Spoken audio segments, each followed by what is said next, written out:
मैं डॉक्टर रोहित कुमार भगवान Adinath college of education से आज मैं आपके लिए सूक्ष्म शिक्षण का पहला कौशल लेके आया हूँ।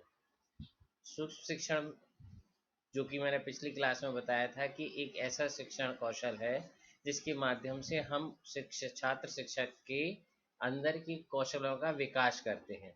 उसी में सबसे पहला होता है प्रस्तावना कौशल। प्रस्तावना कौशल का तात्पर्य है कि जब कक्षा में शिक्षक पहुंचता है तो विद्यार्थियों को अपने पाठ्य वस्तु के बारे में जिस कौशल से परिचय कराता है, उस कौशल को हम प्रस्तावना कौशल कहते हैं। प्रस्तावना कौशल शिक्षा का छात्र शिक्षक के लिए बहुत महत्वपूर्ण होता है। प्रथम दृष्टि से ही वह बच्चों पर अपना प्रभाव उसी के अनुसार छोड़ता है। क्वेश्चन आता है प्रस्तावना कौशल क्या है। सबके मन में ये विचार आ रहा होगा।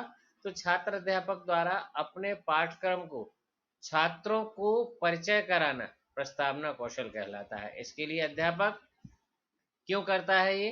अध्यापक अपने शिक्षण को प्रभावी बनाने के लिए एवं छात्रों को पूर्व ज्ञान ग्रहण कराने का प्रयास कराने के लिए यह कौशल का प्रयोग करता है।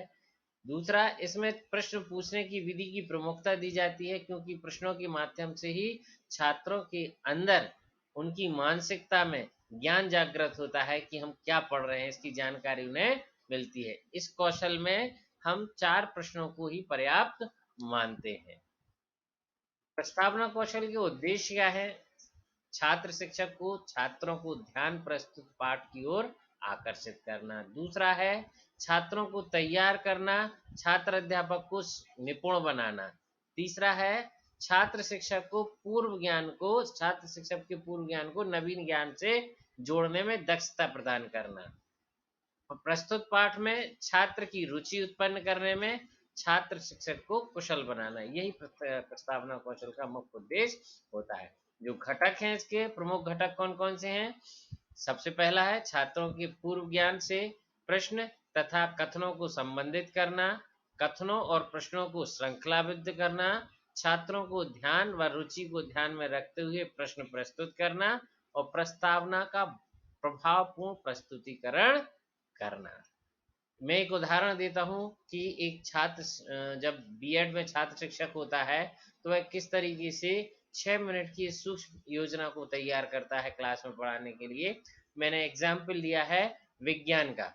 ठीक, इसमें सबसे पहले अपनी उस पुस्तक में दिनांक, बोर्ड पे कालांश यानी पीरियड रहता है, सब्जेक्ट विषय कक्षा 6 का है, वर्षा प्रक्रिया, प्रकरण क्या है यानी आज पढ़ाने का जो शिक्षक पढ़ा रहा है उसका टाइटल क्या है, वर्षा की प्रक्रिया, और ये पूरा 6 मिनट का प्रस्तुतिकरण होगा।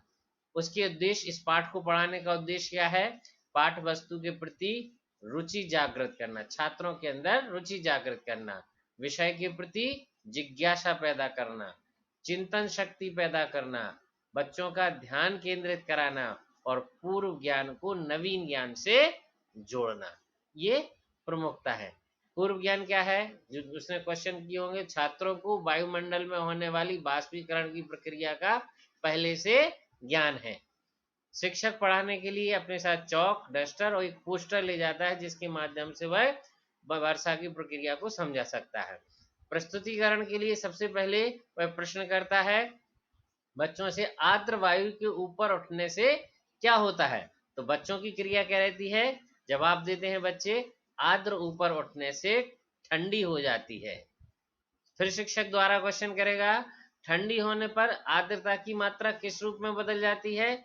बच्चों की तरफ से जवाब आता है कि आर्द्रता की मात्रा छोटी छोटी बूंदों में बदल जाती है। इसी श्रृंखला में तीसरा प्रश्न करेगा, इन सूक्ष्म जल बिंदुओं को हम क्या कहते हैं?